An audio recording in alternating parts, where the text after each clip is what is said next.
Episode 7 حلقه 7 My Sea Adventure How My Sea Adventure Began بشه سرحات یامن و چرو کامن چهار دست بگیر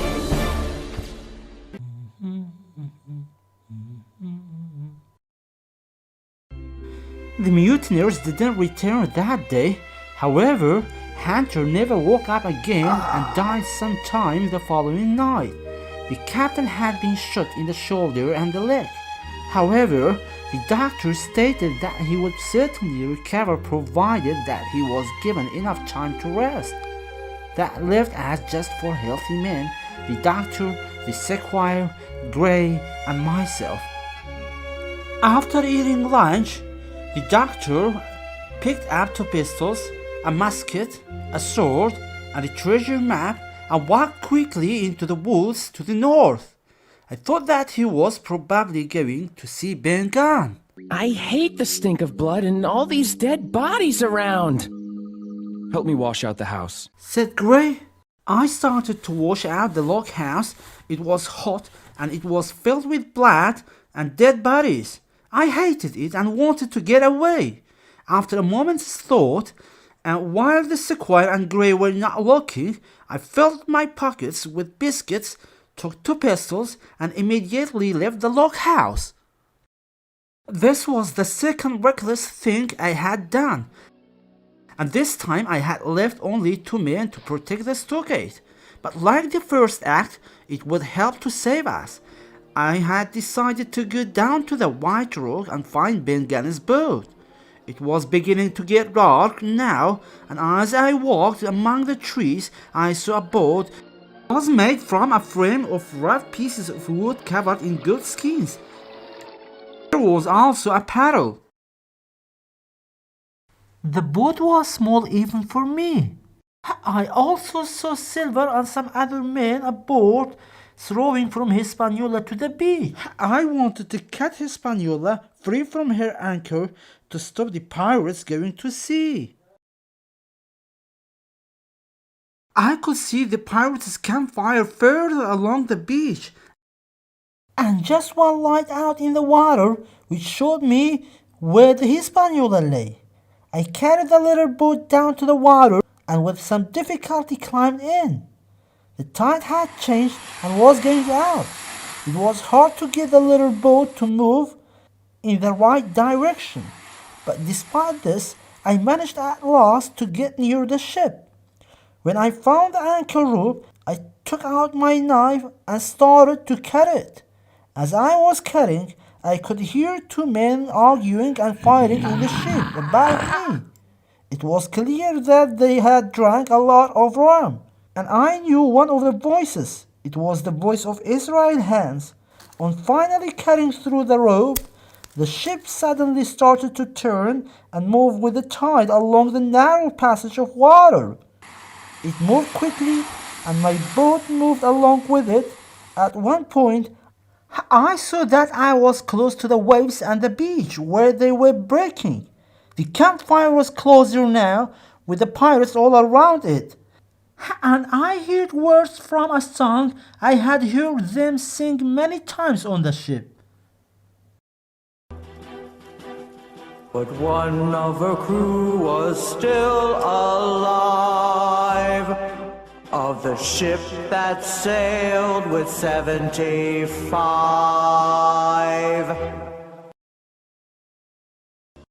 Then I lay down in the bottom of that very small letter boat, and I believed that I was going to be thrown out into the sea to die.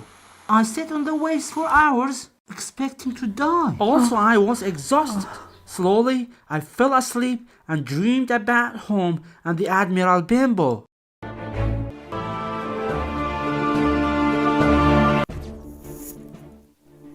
Episode 7 حلقه 7 بشه 2 Alone at Sea از بطن دریای دا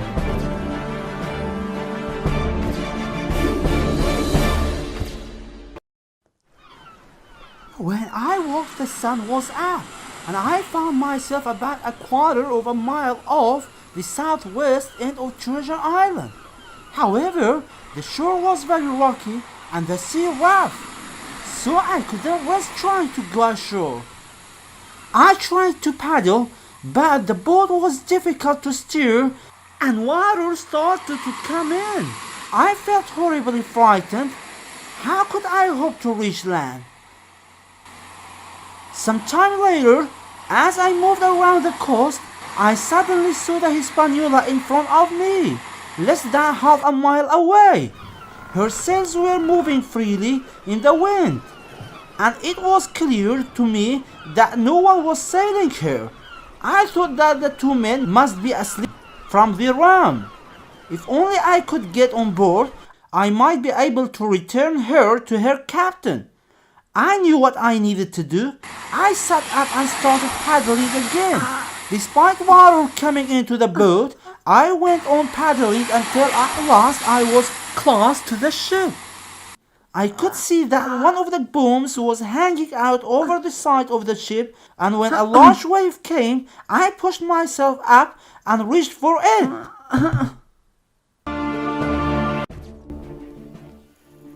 Episode 7 بخش 3 Israel Hands یانکو در کۆکسوین ێکشوان کەسن هۆری کۆرە بوو هۆژوتنۆ پاپۆرات گەل فلینتی دابوو یانکو در فلینتیز گەنر جەک دار و ئەلماس فلینتی بوو. As I dropped down onto the deck, the ship came into the wind, swung around and nearly threw me back into the sea. I managed to stand up. Then I saw a man lying dead further along the deck. Near him was Israel Hands sitting against the side of the ship. His eyes were closed and his face was white. I could see blood on the deck and a large cut on his leg. I thought that the two men must have killed each other. At that moment, Israel Hands moved a little and asked, I need some brandy. I quickly went down to the cabin.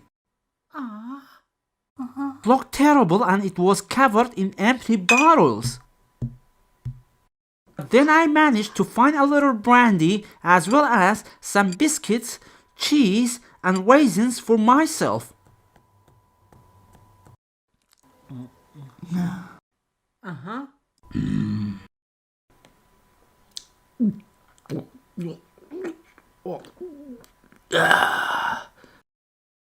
That is better now. After drinking, now Israel was stronger and asked me where I had come from. I have come to take the ship. And please think of me as your captain. He looked at me but said nothing. I don't like your flag, Mr. Hans. I threw the pirate's black flag into the sea. I didn't trust Israel Hands, but I knew that I could trust him on one point. We both wanted to beach the ship somewhere safe, where she could easily be returned to the sea. Hans offered to tell me how to do it. So, with Hans giving me step-by-step instructions, we brought the ship slowly into the North Inlet. I turned the ship quickly and she started to move towards the shore. And then... Now, boy. While waiting for the ship to beach, I turned to face Hans. When our eyes met, we both cried out. Ah! My cry was of fear because he was now standing and had a knife in his hand, but his cry was a cry of attack. He came towards me. But I ran to the side, pulling one of my pistols out from my belt as I moved. At that moment, the ship ran onto the shore and with a huge and sudden movement fell over to one side. We both fell down onto the deck.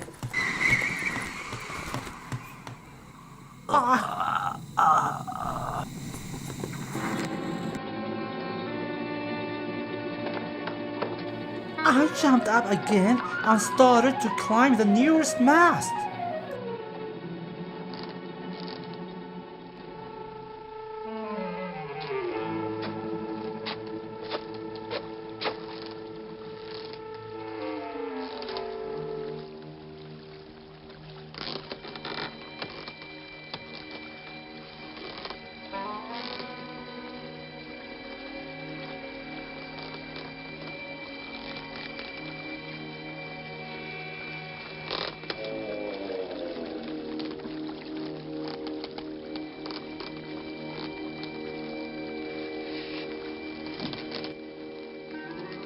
On getting high up the mast, I stopped to load my two pistols, and Hans began to come up the mast after me.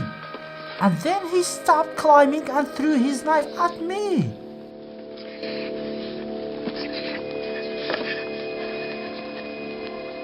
Not another step. Jim. Jim. One more step, Mr. Hands, and I'll blow your brains out. Nah, matey.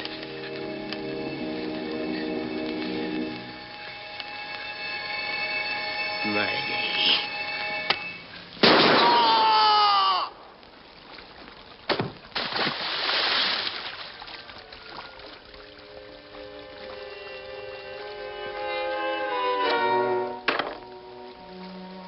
Despite the fact that it hit me in the shoulder, I fired both my pistols and Hans cried out and fell into the water below. Episode 7 خلق هفته بخش 4 Pieces of 8 تار زر و با آقای سیلوری اف قصه زور جار دوبارت کرد چون که دید بود دم دریا وانال بنه دریای زر و پارت اینا ندر. After a few moments of fear, I saw that the knife hadn't hurt me much, and I climbed slowly down.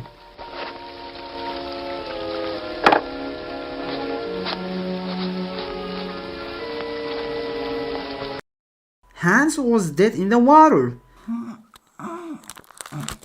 I got rid of the other body by lifting it over the side of the ship to join Hans. Before leaving the ship, I pulled in as many of the sails as I could.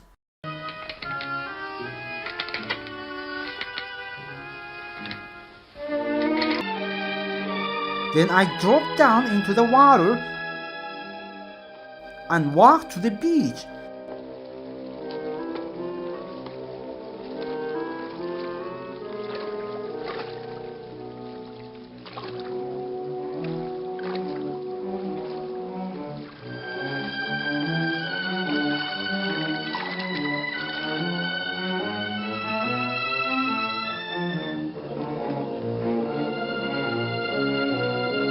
I was very excited and I couldn't wait to get back to the stockade to tell the others that I had got the ship back.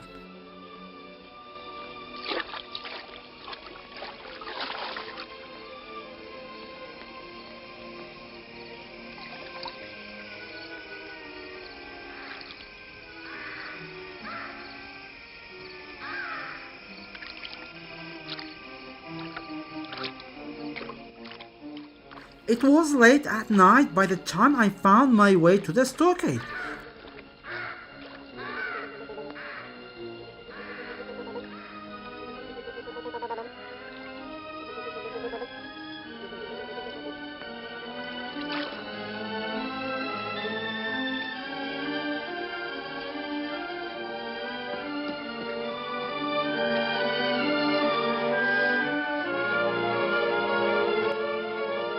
As I came towards the gate, I was pleased to hear the sound of my friend snoring.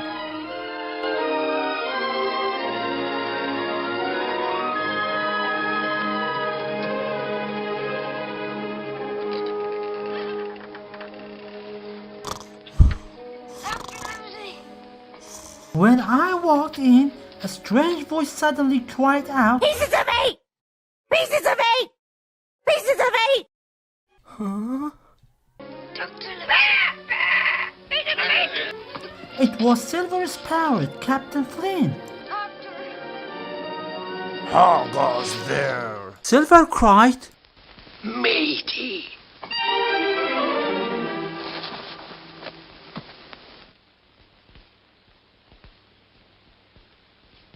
There was no time to think. The men woke up immediately. I tried to run away, but it was impossible, and they soon caught me. Silver ordered someone to go and get a torch.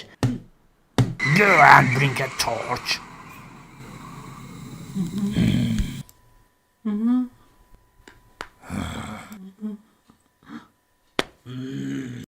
And I waited for the light to come.